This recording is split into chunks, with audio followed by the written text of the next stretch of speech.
নমস্কার, আমি মৌসুমি দিল্লি থেকে। সবাইকে জানাই শুভ সন্ধ্যার শুভেচ্ছা, অভিনন্দন, ভালোবাসা। সবাই কেমন আছেন? আর কে কোথা থেকে ভিডিওটা দেখছেন আমায় জানাবেন। আমি রোজকারের মতো আজকেও একটা পেন্টিংয়ের ভিডিও নিয়ে চলে এসেছি। পুরো ভিডিওটা দেখতে থাকুন, আশা করি আপনাদের ভালো লাগবে। পাশে যে সাউন্ডগুলো আসছে, আমার মেয়ে আওয়াজ করছে, ওগুলো একটু স্কিপ করে যাবেন। আমি দুদিন আগে একটা পাঞ্জাবির ওপরে মধুবনী আর্টের কিছু ছবি আপনাদের সাথে শেয়ার করেছিলাম, যতটা বানাতে পেরেছিলাম সেটা শেয়ার করেছিলাম। আজকে আপনাদের সাথে ওই পাঞ্জাবিটাতেই লাস্ট অংশটা আপনাদের সাথে শেয়ার করছি। আপনারা ভিডিওটা দেখুন, আশা করি ভালো লাগবে। প্রথমে আমি কি করেছি, একটা ময়ূর রেখে নিয়েছি, একটা ডালেতে ময়ূরটা বসে আছে, ওইভাবে ময়ূরটা বানিয়েছি।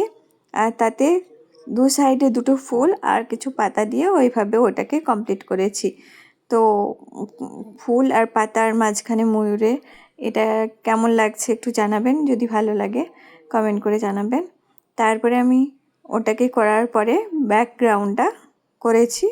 ব্যাকগ্রাউন্ডটা প্রথমে একটা লাইন করে তাতে ডট দিয়ে আবার একটা লাইন, ওইভাবে ব্যাকগ্রাউন্ডটা করেছি। মাঝখানে যে ব্যাকগ্রাউন্ডটা আর সাইডেরগুলো দুটো লাইন দিয়ে আর তাতে ট্রায়াঙ্গেল শেপ বানিয়ে নিয়েছি।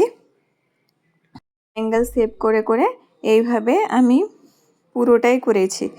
আর মাঝখানেতে কি করেছি, মাঝখানেতে দুটো গোল গোল গোল বানিয়ে তাতে ডট ডট দিয়ে এভাবে ব্যাকগ্রাউন্ডটা রাখার চেষ্টা করেছি। এইভাবেই আমি ব্যাকগ্রাউন্ডগুলো বানিয়েছি, জানি না কেমন হয়েছে।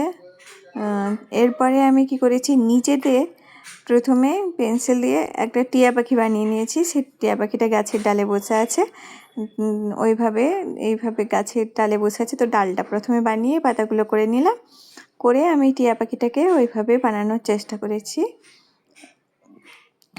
গোটাটায় আমি এইভাবে ছোট ছোট পাখি তারপরে আরও পশু কিংবা হাঁস টাস এগুলো দিয়ে আমি পুরো ব্যাকগ্রাউন্ডটা করার চেষ্টা করেছি। পুরো পাঞ্জাবিটাকে এইভাবেই মধুবনী আর্ট দিয়ে ভরিয়ে তুলেছি। আমি জানি না কেমন লেগেছে আপনাদের। যদি ভালো লেগে থাকে তাহলে প্লিজ পাশে থাকবেন।